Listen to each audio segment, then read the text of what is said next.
আসসালামু আলাইকুম রহমতুল্লাহ। সুপ্রিয় দিনী ভাই ও বোন, গ্রামীণ স্কুলের পক্ষ থেকে আপনাদের সবাইকে কোরআন শিক্ষার এই আসরে অনেক অনেক মুবারকবাদ। তো আজকের এই ক্লাসে আমরা যেটা শিখতে যাচ্ছি সেটা হলো ওয়াকফের পরিচয়।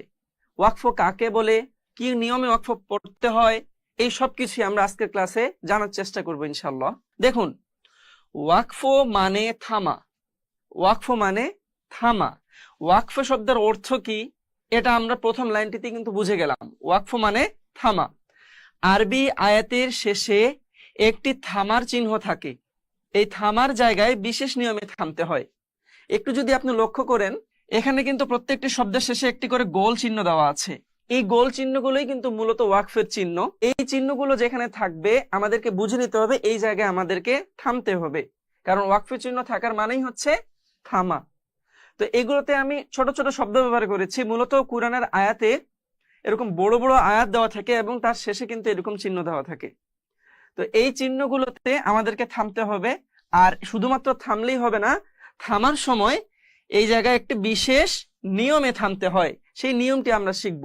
ওয়াকফের জায়গায় থামলে কিভাবে থামতে হয় এটাই আমরা একটু জানার চেষ্টা করব। দেখুন, এ পর্যায়ে এখানে কি লেখা আছে, দুই জবর ওয়ালা হরফ ব্যতীত, দুই জবর ওয়ালা হরফ ব্যতীত যে কোনো হরফে থামলে সেই হরফে অস্থায়ী যোজম দিয়ে পড়তে হয়। আমরা সবাই দুই জবর চিনে থাকি। যেমন ধরুন, এখানে এক জবর না থেকে দুই জবর আছে। যদি এখানে এক জবর না থেকে দুই জবর থাকে তাহলে কিন্তু এই জায়গাটা পড়ার একটু নিয়মটা আলাদা। আর যদি এখানে দুই জবর ব্যতীত বাকি যা থাকবে এই সব জায়গায় থামার একটা নির্দিষ্ট নিয়ম আছে। তো এই দুই জবরওয়ালা হরফ ব্যতীত বাকি যে অবস্থায় থাক না কেন সে অবস্থাতেই একটা নির্দিষ্ট নিয়ম আছে পড়ার। একটু লক্ষ্য করে দেখুন, এখানে লেখা আছে, আমরা যজমের চিহ্ন শিখেছিলাম এর আগের ক্লাসে। এরকম হচ্ছে যজম। আমাদেরকে শেষের হরফটিতে, মানে যেই হরফে আমরা থামবো বা ওয়াকফ করব, আয়াত পড়ে পড়ে আসার সময় একদম শেষের যে হরফটি থাকবে, মানে এখানকার মধ্যে সবার শেষে র আছে, এখানকার মধ্যে তা আছে, এখানে আবার র আছে, আবার এখানে তা, এখানে আবার র, এখানেও র, এখানে নুন, এখানে তা, এখানে কাফ, এখানে তা। তো শেষের যে হরফগুলো আছে এই হরফে জবর থাক, জের থাক, পেশ থাক, যাই থাক না কেন সে জায়গায় আমাদেরকে মনে মনে যোজম ধরে নিতে হবে। সেখানে থাকতে পারে এক জবর, এক জের, এক পেশ, থাকতে পারে সেখানে দুই জের, দুই পেশ। দুই জবর ছাড়া, একমাত্র দুই জবর ছাড়া শেষের হরফটিতে যাই থাক না কেন সব হরফের মধ্যেই আমাদেরকে অস্থায়ীভাবে যোজম দিয়ে পড়তে হবে। মানে এই যে শেষের হরফটিতে জবর দেওয়া আছে এই জবরটি পড়া যাবে না, কাফ জবর কা পড়া যাবে না। এই হরফটিতে আমাদের যোজম দিতে হবে, মনে মনে যোজম ধরতে হবে। তাহলে মনে মনে যদি এটাকে আমরা যোজম ধরে থাকি তাহলে উচ্চারণটা হবে কিরকম, জাল কাফ জের জিক, র কাফ জবর রক, জিক রক। একটু লক্ষ্য করে দেখুন, এই জায়গায় কিন্তু র জবর র এবং কাফ জবর কাক, কাফ জবর কা, জিক রকা ছিল, জিক রকা ছিল। কিন্তু এই জায়গায় ওয়াকফ হওয়ার কারণে, থামার কারণে শেষের হরফটিতে আমরা জবর থাকা সত্ত্বেও একটা মনে মনে বা অস্থায়ীভাবে এখানে আমরা যোজম ধরে নিয়েছি, যার কারণে এর উচ্চারণ হয়েছে জিক রক। জিক রকা থেকে উচ্চারণটা হলো জিক রক। এখন আমরা প্রথম থেকে একটু উদাহরণগুলো দেখার চেষ্টা করি বা বোঝার চেষ্টা করি। সিন জবর সা, কফ জবর ক, সা ক, র পেশ রু, সা ক রু। এই জায়গায় থামার চিহ্ন থাকার কারণে শেষের যেই হরফ র পেশ রু আমরা পড়েছি এই পেশটি মনে মনে উঠে গিয়ে এই জায়গায় যোজম হবে। তাহলে উচ্চারণটা হচ্ছে কি, সিন জবর সা, কফ র জবর কর। পূর্বের ক্লাসে আমরা যেভাবে যোজমের পরিচয় শিখেছিলাম, যোজম সব সময় তার ডান দিকের হরকতের সাথে মিলিয়ে পড়তে হয়, ঠিক একই ভাবে এখানেও যোজম আসবে এবং সেই যোজমটি তার পূর্বের হরফের সাথে বা হরকতের সাথে মিলিয়ে পড়তে হবে। তাহলে উচ্চারণটা হচ্ছে সা কর, ছিল সা করু, কিন্তু থামার কারণে এখানে উচ্চারণ হচ্ছে সা কর। ঠিক একই নিয়মে যতগুলো পড়া আছে সবগুলি পড়তে হবে। দেখুন, হা পেশ হু, ত জবর ত, হু ত, মা মিম জবর মা, হু তো মা, তা জের তি, হু তো মা তি। এটা ছিল আসল পড়া, কিন্তু এই জায়গায় ওয়াকফ চিহ্ন আসার কারণে, এই জায়গায় থামার কারণে উচ্চারণটা হবে মিম তা জবর মাত। এই জায়গায় একটি ব্যাপার আছে, আমি আপনাদের এর আগের ক্লাসে বা তার আগের কিছু ক্লাসে আমি আপনাদের এটা বলেছিলাম যে এইরকম যে তা গুলো থাকে এগুলোকে গোল তা বলে। এগুলোকে কি বলে? গোল তা। তো এই গোল তায়ে যখন যোজম আসবে বা ওয়াকফ হবে তখন এখানে একটা পড়ার নিয়ম আছে, সেটা আর গোল তা থাকবে না, সেটা হা হয়ে যাবে। মানে এক কথায় হায়ের উপরে দুই নোক্তা হওয়ার কারণে যে তা হয়েছে, এই তায়ে যদি ওয়াকফ করা হয় তাহলে সেটাকে তা বলা যাবে না, মিম তা জবর মাত বলা যাবে না, এই নোক্তাগুলো সহ উঠে যাবে। ব্যাপারটা ভালো করে বুঝুন।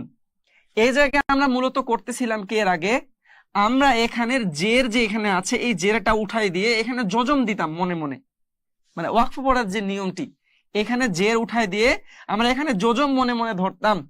তো এই তায়ের ক্ষেত্রে, গোল তায়ের ক্ষেত্রে যেই তাটা এরকম হায়ের উপরে দুই নোক্তা দিয়ে আসে, এই তাটাকে শুধুমাত্র জের জবর উঠাই দিলে হবে না, এখানকার নোক্তা গুলো উঠে যাবে। তাহলে নোক্তা গুলো উঠে গেলে এখানে কি হবে? শুধু হা থাকতেছে। তাহলে মিম হা জবর মাহ, তাহলে উচ্চারণটা কি হচ্ছে? হা পেশ হু ত জবর ত, হু ত, মিম হা জবর মাহ, হু ত মাহ। এরপরে দেখুন শিন হা জবর শাহ, শিন হা জবর শাহ, র দুই জের রিন, শাহ রিন, শাহ রিন। এখানে শাহরিন আছে কিন্তু থামার জায়গাও আছে। তো আমি বলেছিলাম যে থামার জায়গা যদি থাকে বা ওয়াকফ চিহ্ন যদি থাকে, এই ওয়াকফ চিহ্ন থাকার কারণে সবার শেষের যে হরফ, এই হরফে অস্থায়ী বা মনে মনে একটি যোজম দিতে হবে। এখানে দুই জের থাকতে পারে, দুই পেশ থাকতে পারে, জের থাকতে পারে, জবর থাকতে পারে, কিন্তু সবকিছু বাদ দিয়ে শুধুমাত্র একটি যোজম পড়তে হবে আমাদের।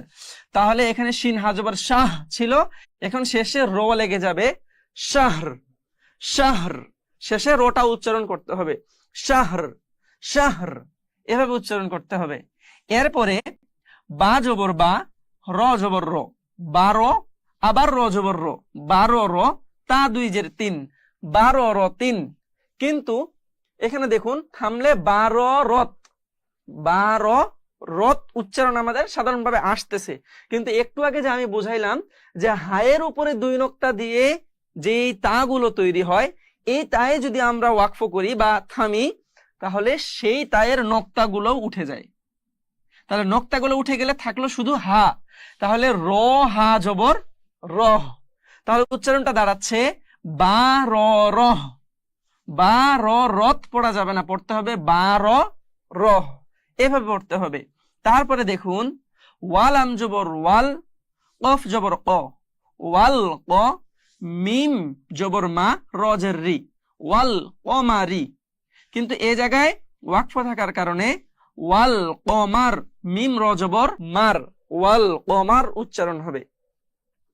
এরপরে লাম লামজের লিল, বা জবর বা, লিল বা, শিন র জবর সার, লিল বাসার, লিল বাসার। জাল কাফজের জিক, র কাফ জবর রক, জিক রক, জিক রক।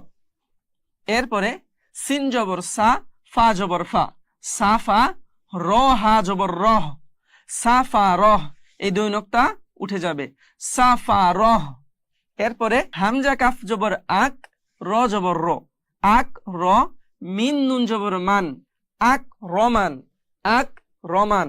অনেকে আবার এই আকের জায়গায় ভুল করে উচ্চারণ করে আক রমান, ওই বড় কফ, মোটা কফ, ওই কফটা উচ্চারণ করে আক রমান। এরকম ধাক্কা দেওয়া যাবে না, ওইটা শুধুমাত্র ওই কফের ক্ষেত্রে আমাদের ধাক্কা দিতে হবে।